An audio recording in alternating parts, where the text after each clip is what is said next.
Tamil Nadu's civil aviation map is being redrawn quite literally. From small towns like Rameswaram to industrial hubs like Hosur, the state is betting big on new airports. What's driving this aviation push? How real are these plans? And where do things stand on the ground?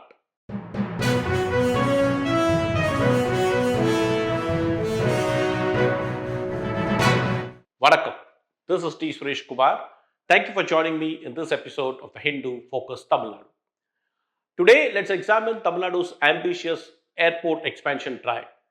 From policy hurdles to technical surveys, there's a lot happening behind the scenes. Let's unpack it all, starting with one of the most talked about projects, the proposed airport in Hosur. Last year, Chief Minister M.K. Stalin had unveiled a big ticket proposal, an international airport in Hosur, which is Tamil Nadu's manufacturing hub for electronics and electric vehicles. The plan, a 2,000-acre facility that can handle up to 3 crore passengers annually. Ambitious, yes, but there is a catch.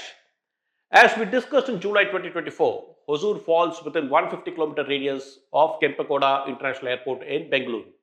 And due to an agreement made when that airport was built in 2008, no new airport can come up within this radius until 2033. So where does that leave Hosur? Earlier this year, Civil Aviation Minister Ram Naidu acknowledged the roadblock in Parliament, saying a resolution would require talks between the Tamil Nadu government, the Bangalore International Airport Limited, and the centre. But here's the thing, building an airport isn't an overnight affair. Tamil Nadu therefore has decided to move forward anyway, scouting sites, launching feasibility studies, and hoping to be ready by the time the 25-year restriction ends. Out of 5 proposed sites, 2 have been shortlisted. One about 1.5 kilometer from the existing Tal airstrip or the Taneja Aerospace and Aviation Limited airstrip, and another near Ulagam, east of Hosur airstrip. A feasibility report is already in the government's hands, and according to my colleague Sunita Shekhar, who tracks aviation sector regularly, land acquisition could begin in just 3 months. A key step, the obstacle limitation surface survey, which ensures the chosen site won't interfere with aircraft operations, is already done. The final site selection is now around the corner. The next stop in Tamil Nadu is Rameswaram, a town that's sacred for millions of Hindus. Located in coastal Ramanathapuram district, it draws pilgrims from across India, particularly from the north, often as a spiritual finale after Varanasi. Now, plans to build an airport here aren't new. They date back to 2018 under then Chief Minister Edappadi Palaniswamy, but it had not moved forward for some years. The project has now been given life by the Stalin government, which has shortlisted 5 potential sites. The most likely option involves a 700-acre site with a runway capable of handling Code C aircraft that includes planes like the Airbus A320.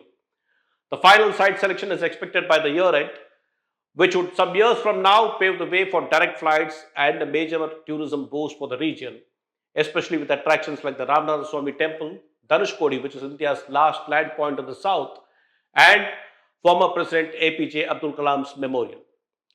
Meanwhile, the UDAN scheme, Uday Desh Ka Aam Nagrik scheme, continues to support regional connectivity in Tamil Nadu. Just last month, Union Minister of State for Civil Aviation, Muralidhar Mohol, told Parliament that Salem, Vellore, Neyveli and Tanjavur airports have been identified for development. Let's break this down for you. Neyveli and Vellore airports are nearly ready. Licenses are in process. In Neyveli, the Neyveli Lignite Corporation 2 years ago signed a deal with the Airports Authority of India to manage air traffic services at the Brownfield Airport. Vellore's airport, which is spread over 97 acres, has infrastructure in place, including an 850-meter runway. Once operational, it will connect Vellore to Chennai, Bengaluru and Hyderabad, including via 20-seater aircraft. The Salem airport is already functional under the UDAN scheme, while Tanjavur awaits state government help, specifically an approach road for the AAI to begin work on the civil enclave. So far, rupees 99 crore has been spent under UDAN in Tamil Nadu the last 5 years, a clear signal of how serious both the centre and the state are about making air travel more accessible. The focus is not just on new airports, existing ones are being upgraded too. Thoothukudi Airport now has an extended 3,115-meter runway and can handle wide-bodied aircraft like the A320.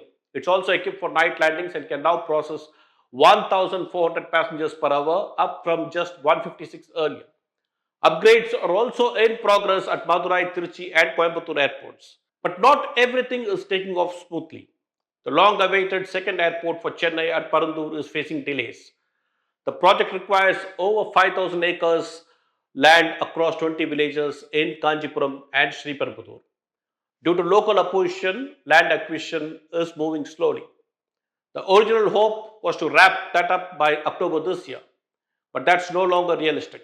This likely means the overall timeline for the airport, initially targeted for December 2028, is now pushed further. Tamil Nadu's aviation story is clearly gaining altitude, but like any big infrastructure push, there are headwinds. Still, the scale of the vision is unmistakable. From better regional access to big ticket hubs, the next few years will define how the state connects to the skies. We will keep tracking these developments closely, so stay tuned. For now, this is D. Suresh Kumar signing off. Thank you.